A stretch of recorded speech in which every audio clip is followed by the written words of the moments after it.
Добрый день.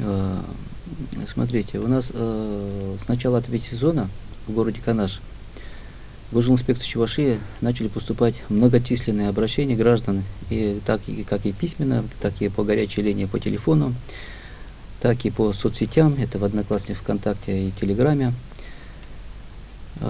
Тут в городе Канаш распоряжение администрации города начало отопительного сезона было 26 числа, но по температурному наружного воздуха 1 числа октября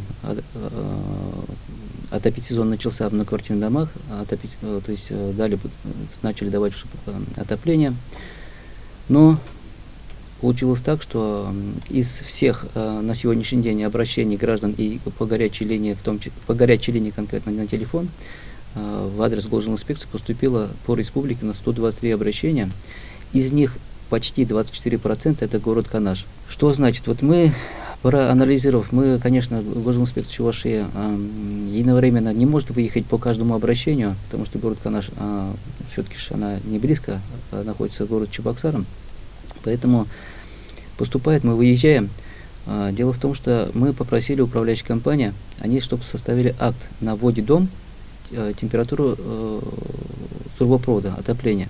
И получилось так, что у нас на вводе дом как раз температура тепла получилась 37-41-42 градуса. Конечно, она недостаточная температура для обогрева дома, плюс еще, то есть температура горячей воды должна быть у нас на точке водоразбора, то есть на кране, когда открываем кран кухни или там ванной, должен быть не менее 60 градусов, не более 75 градусов. То есть, конечно, если на вводе дом стоит там 37 или 40 градусов, она на точке водоразбора, то есть на кране, никогда не будет 60 градусов. У нас глава республики Олег Алексеевич Николаев, он всегда говорит, мы госслужащие, мы, муниципальные служащие, работаем на благо населения. И мы должны все наказы населения, все просьбы населения выполнять. Ну, по крайней мере, стараться выполнять. Здесь, возможно, по отоплению, конечно, возможно это сделать. Дело в том, что, в первую очередь, в рамках 131 федерального закона и закона о теплоснабжении, администрация города тут должна реагировать немедленно и наладить систему отопления в городе Канаш, по крайней мере. Не только в городе Канаш, вообще во всех муниципалитетах все главы администрации этим должны заниматься. Если сказать анализ прошлого года, действительно, анализ прошлого года опять Канаш у нас была проблемой.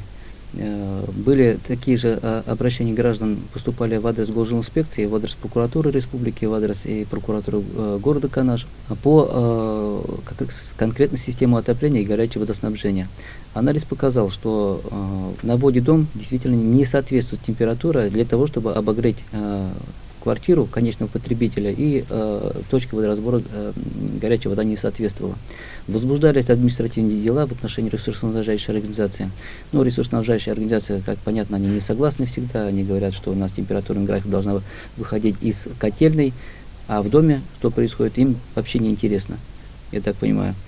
Пытались оспорить наши постановления об административном штрафе, но безуспешно, пока они спорят в апелляционном порядке. Я думаю, она безуспешно останется в таком же порядке. В этом году такая же ситуация начинается. Вот я то, что ранее говорил, температура на вводе дома у нас не соответствует. Что же делать? Жителям я советую приглашением управляющей компании, ресурсоснабжающей организации, позвонив в единую диспетчерскую службу, либо оставив заявку в диспетчерскую службу ресурсоснабжающей организации, либо управляющей компании, составить акты. Акты это в квартирах, о несоответствии температуры, о некачественном оказании коммунальных услуг. Это о некачественном оказании коммунальных услуг по горячему водоснабжению, если такова она есть, то есть на точке водоразбора. Этот акт будет являться основанием для перерасчета и плюс штраф. То есть у нас законом предусмотрено сейчас наложение штрафа в размере той суммы, которую должна оплатить непосредственно собственник. Я думаю, таким образом, конечно, ресурсоснабжающая организация будет заинтересована, когда она будет оплачивать такие большие штрафы. То есть если начисление будет, допустим, по городу Канашу, условно говоря, там 100 миллионов рублей, и из них обратно возврат будет там 150 миллионов рублей, То есть она будет заинтересована, чтобы до конечного потребителя доходила нормальная температура тепла и температура горячей воды. Вот таким образом. Было обращение жителей города Канаш, это по конкретно машиностроитель дом 39. Хочу вот это тоже акцентировать на этом вопрос. Дело в том, что управляющая компания «Городская ярмарка» управляет этим домом уже несколько лет. Был заключен договор, был утвержден условия договора. Изначально, когда выбор способ управления, как городская ярмарка выбиралась собственником помещения. Но собственник помещения, видимо, не устроил тот договор, который ранее был подписан. Они свой вариант договора сделали уже в этом году, в мае месяце. Протокольным решением они оформили его. Новую редакцию договора отправили его в управляющую компанию для заключения этого договора. Управляющая компания, ссылаясь на то, что мы уже заключили с вами договор, и пытается таким образом отшить, грубо говоря, жителей, что ваши условия не принимаются, потому что был заключен договор. Это неправильно. Есть 416 постановления правительства Российской Федерации, правила управления многоквартирными, четко говорит, что общее собрание – это заказчики, это у нас жители нанимают управляющую компанию, условия договора утверждают общим собранием, то есть собственники помещений, а не управляющая организация, не директор управляющей компании или специалисты. Поэтому подобный факт мы жителям предлагаем обратиться к нам с заявлением, официальным заявлением через ГИС ЖКХ, приложением тех документов, скажем, протокол собрания, хотя протокол собрания госинспекции она имеется, обращение в управляющую компанию по поводу заключения договора новой редакции, плюс ответ управляющей компании, которые отказали заключение новой редакции договора. Мы, конечно, изучим и примем меры в отношении управляющей организации, потому что такого не должно быть. Я бы хотел добавить, значит, у нас с началом отопительного сезона по Чувашской Республике Государственная жилищная инспекция организована горячая линия. У нас звонки принимаются по телефону 56 52 66. Каждое обращение ставится на контроль и проконтролируется инспекторами до их выполнения. Значит, соответственно, требованиям, правилам и нормами управляющая организация ежедневно должна вести контроль за параметрами теплоносителя на вводе в дом. Как раз Александр Петрович сказал, значит, на вводе в дом не соблюдается температурный режим в соответствии с температурным графиком.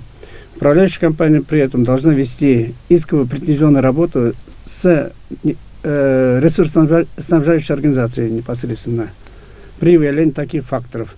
Такие факты подтверждаются по городу Канаш очень много.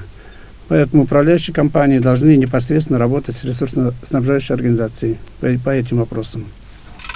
Да, действительно, вот она подтверждается. У нас десяток актов, десяток домов, замер температуры, действительно, вот, если наглядно так смотреть, акты, вот она, условно говоря, 39, 37 градусов на вводе дом, 29 градусов на выходе. То есть перепад давления совсем практически нету. Дело в том, что, я так понимаю, ресурсоснабжающая организация не включает насос для того, чтобы сэкономить на людях, чтобы люди заплатили, но они мало платили. То есть ресурсоснабжающая организация сжигала газ мало, а люди заплатили в полном объеме. Вот примерно таким вроде она происходит, поэтому тут надо кардинально принимать решения и органы местного управления в лице администрации города Канаш, и ресурсоснабжающая организация, в том числе нас, госинспекция и прокуратура. Дело в том, что я, как назвал, что глава у нас Республики Олег Николаев очень тщательно к этому вопросу относится, по поводу конкретно, если жителей касается, он прям относится к этому щепетильно и наказы дает, конечно, жесткие. При несоответствии температуры горячей воды в точках водоразбора в квартирах и несоответствии температуры воздуха в отапливаемых помещениях собственники и наниматели жилых помещений в первую очередь должны обратиться в управляющую организацию. Управляющая компания должна выйти на место, проверить факт несоответствия и принимать меры. Значит, по нашей климатической зоне температура воздуха в отапливаемых помещениях в зимний период, значит, должна быть в обычных квартирах 18 градусов, а торцевых и угловых 20 градусов. Вот такие параметры микроклимата. Да, еще был у нас вопрос по поводу садика. Понятно, мы в Госинспекции не совсем курируем соцобъекты, но дело в том, что хочу все равно скользь пройтись по этому поводу. То, что мы анализ делаем по многоквартирным домам, то есть на вводе дома, если не соответствует температура в многоквартирных домах, соответственно, они трубы-то один и тот же идет и как в соцобъекты, так и в многоквартирные дома. Соответственно, конечно, она температура в садике, в спальных помещениях, условно говоря, игровых залах, там, так далее, не будет она соответствовать никогда. Да, озвучила там, якобы там в этом помещении в садике там 18, 17, 19 градусов. Конечно, она не будет соответствовать. Поэтому я еще раз повторяюсь, ресурсоснабжающая организация совместно с главной администрацией города Канажа должны принимать кардинальные меры, потому что это приведет не совсем к хорошему последствию. Это социальный взрыв населения. Понятно, тут мы должны о населении позаботиться. Совет жителям – это составление актов. Сказали да, же. еще раз повторяю, что составление акта, если управляющая компания либо ресурсоснабжающая организация не явилась на составление акта, в этом случае необходимо просто собственник помещения, 3 собственника – это председатель, обязательно председатель совета многоквартирного дома, совет многоквартирного дома и жилец. То есть втроем можно составить акт такой, а не соответствовать температуру. Но вот для того, чтобы юридических казуса не было, тут необходимо все-таки составить акт правильно, согласно 354 постановлению. То есть термометр должен быть поверенным. То есть не просто там положил температуру, то есть положить нужно температуру воздуха, когда мерить, допустим, к примеру, есть свои требования. То есть от уровня пола, от стены, там, так далее, метр там положить и в течение нескольких минут держать, и тогда температуру будет показывать. Либо термометр, допустим, к примеру, когда точка водоразбора горячей воды, она идет, то есть мы ставим стакан, открываем кран и в течение 3 минут его замеряем. А не так вот включили, она сразу, конечно, не будет течь. То есть поэтому там в санпинах написано в течение 3 минут. Сливаем температуру горячей воды на термометре, если пока там на уровне 60 градусов-75, это нормальная температура. Если ниже или выше 75 градусов, это уже ненормально. Это как раз составляется акт, делается этот акт, зафиксируется, отправляется в управляющую компанию для того, чтобы пересчитали. То, что я сказал, не только пересчитали, есть у нас нормы закона сейчас ввели, по-моему, прошлого года, да, ввели штрафные санкции в отношении управляющей компании и ресурсоснабжающей организации от начисленной суммы 50%. То есть делается перерасчет за некачественную коммунальную услугу, плюс 50% платится еще жильцу, то есть за некачественную коммунальную услугу. Вот таким образом. Вот это будет, наверное, хороший наказ для как раз ресурсоснабжающих организаций и управляющих организаций, для того, чтобы они более качественно начали обслуживать, более качественно стали предоставлять жилищно-коммунальные услуги. Вот таким образом. Вопрос по отоплению. 5-й этаж, Репина, 16-й дом. Зимой очень холодно. Одна квартира. У меня однокомнатная квартира, то есть батарея, как старых времен, чугунные, на весь зал. Вот от и до. Длинная, сколько там секций, может быть 14 даже. Вы представляете, холодно, прохладно. Я с ребенком живу. То есть я 5-й этаж сливаю, вроде нормально, хожу с тазиками. Потом опять у меня где около 5. Когда заканчивается 5, они холодные совершенно. Да, они мне не разогреваются. Или это у меня это как обратка идет, это я не понимаю. Я так понимаю, как раз тут перепад давления, перепад давления нету циркуляции. Да, То, что я говорил, нету циркуляции, дело в том, что когда ресурсоснабжающая организация, либо, тут надо разбираться, конечно, причину. Вот то, что я изначально говорил сегодня, нет циркуляции, потому что ресурсоснабжающая организация не включает насос и не прогоняет воду, горячую воду, да, это отопление. И, соответственно, циркуляция она не идет. Поэтому остывает. Когда начинаете вы там крутить и сливать воду, вода идет, вроде циркуляция пошла, и начинается нагреваться. Когда закрываете, она опять стоит. То есть тут несколько причин может быть. Вина может быть и ресурсоснабжающая организация, вина может быть и управляющая организация. Дело в том, что система отопления может быть забита. То есть, как вы сказали правильно, там радиаторы отопления со времен чугунные, с каких-то лет, и они могли просто заржаветь и забиться. То есть вода, она идет по наименьшему сопротивлению, то есть поступила, до конца не доходит, где больше диаметр воды, ну, то есть Да, она я проходит поняла. оттуда и уходит обратно. Мгм. То есть, а там не закрывается дальше. Там все узко, забито. Да, вот возможно и это. Тут надо Поверхность. разбираться по каждому случаю. Ну вот я то, что Батареи говорю. менять надо. А вот Да, батареи нужно менять наверняка. Тут надо смотреть еще капитальный ремонт у вас, когда предусмотрен в вашем доме. Может быть, она предусмотрена, у вас не делался, наверное, капитальный ремонт, я так понимаю.